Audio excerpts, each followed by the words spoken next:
Nwankwo didn't see it coming. He crouched beside the chicken coop, tears streaming down his face as he stared at the cracked shells scattered across the floor. The dog sat not too far away, licking its lips, guiltless and carefree. It was Nkechi's dog, the one she raised like a child, but now it had destroyed the only hope left for their survival, her precious eggs. This was not just a random mischief of a dog. For Nwankwo, it was a symbol of everything that had gone wrong in his life.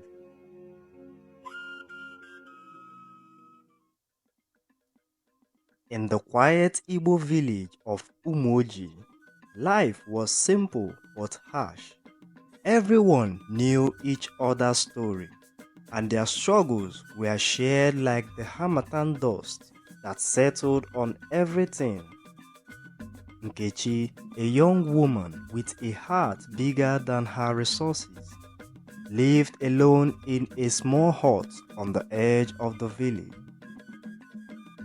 Her parents had passed away, leaving her with little but a few chickens, a small farm, and an old clay pot that never seemed to hold enough soup.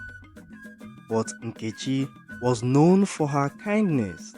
She often shared what little she had with her neighbors, especially the orphans and widows who struggled even more than she did. One rainy evening, as she returned from the farm with a bundle of firewood balanced on her head, she heard a faint whimpering sound under a mango tree. She found a teeny puppy, drenched and shivering, its ribs poked through the muddy fur, and its eyes held a plea that Nkechi couldn't ignore. She scooped up the puppy, wrapped it in her old wrapper, and took it home. Her neighbor, Mama Ejima, shook her head when she saw Nkechi carrying the young puppy.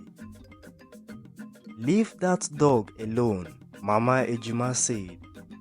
"You can barely feed yourself, and now you are adding a dog to your family. Or don't you know it's another liability?" But Nkechi only smiled. "Even the smallest creature deserves a chance to live," she replied.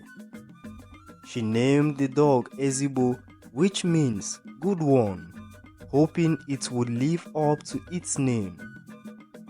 Ezigbo grew strong and healthy under Nkechi's care. It became her constant companion, following her everywhere, whether she was fetching water from the stream, tending to her crops, or selling eggs at the market. Villagers teased her, saying Ezigbo was her second shadow. But hard times came to Umoji when the rains stopped falling, the crops withered, and hunger spread through the village like wildfire. Nkechi's chickens became her lifeline. She sold some eggs to buy food and left the rest to hatch, hoping to grow her flock. Every morning, Nkechi counted the eggs carefully. They were her last hope of survival, her treasure in a world that seemed to be crumbling around her. Then, one day, an egg went missing. At first, Nkechi thought she had miscounted, but when it happened again and then again, she began to suspect foul play. She thought it might be a neighbor's child sneaking into the coop or a wild animal prowling at night. Her young cousin, Nwankwo, who had come to live with her after his parents passed away, swore he hadn't touched the eggs. Nkechi believed him because of his honesty and transparency. But one evening, Nwankwo ran into the hut, his face pale with shock. Auntie Nkechi, come quickly. Nkechi followed him to the chicken coop, where she saw Ezigbo crouched in a corner, an egg cracked open between its paws.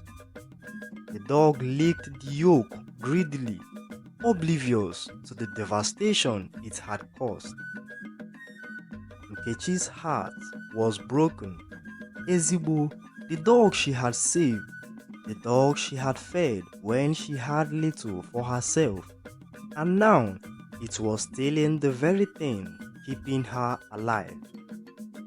Nkechi tried everything to stop Ezigbo. She tied the dog up, but its pitiful howls melted her resolve. She built stronger barriers around the coop, but Ezigbo always found a way in. The village soon heard about it. News spread quickly in Umoji, and the people began to gossip. Kita nwanyi zoro na-ata akwa, they said, shaking their heads. The dog raised by a woman is eating her eggs. Some laughed, while others saw it as a bad omen. Mama Ejima was the loudest of them all. I warned you, she said. Dogs are not human.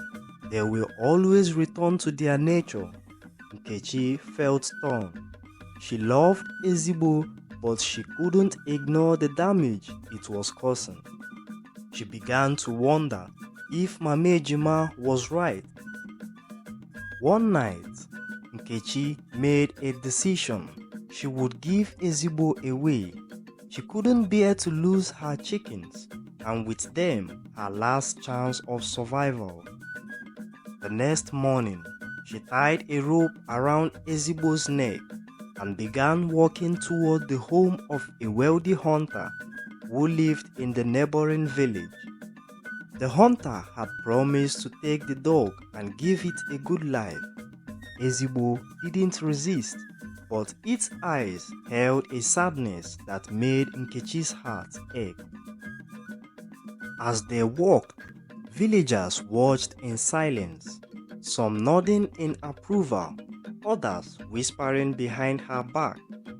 Halfway to the hunter's house, they passed a stream. Nkechi paused to rest. As she sat by the water, she watched Ezigbo playing in the shallow stream, wagging its tail as if nothing was wrong. Nkechi thought about all the times Ezigbo had been by her side. The nights it had barked to scare away intruders, the mornings it had followed her to the farm. It wasn't just a dog, it was her companion, her friend. Tears filled her eyes. She untied the rope. Go, Ezigbo, she said, find your way. But Ezigbo didn't run. It stayed by her side, wagging its tail, as if to say, I am sorry. When they returned to the village, Nkechi came up with a plan. She built a separate pen for Ezigbo and began training it to protect the chickens. Instead of stealing from her, she taught it to bark whenever a predator came near and rewarded it with bone when it obeyed. It wasn't easy, but Ezigbo learned. The villagers were amazed.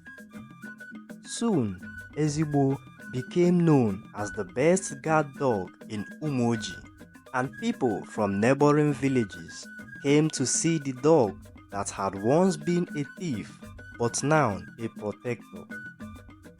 Nkechi's chickens thrived, and so did she.